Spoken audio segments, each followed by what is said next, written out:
партиите треба да ги донесат одлуките кои што треба да се донесат по изборите, вообичаено.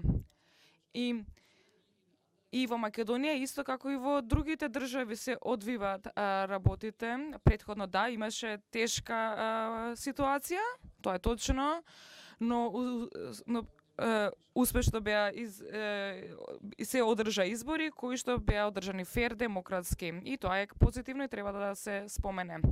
Нашата цел како Австрија е дека ние во Македонија понатаму да имаме силен партнер, да посакуваме стабилност во оваа држава, секако и се надеваме дека реформите и европскиот курс и понатаму ќе продолжат.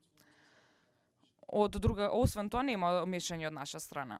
Би рекол дека најголемата помош која може да ни се даде е во услови на успешно спроведени демократски избори, за кои сите имаме исти став дека се кристално чисти, да се остави волјата на граѓаните, преточена преку мандатите во парламентот, да одлучи за тоа како во иднина ќе ги носиме одлуките.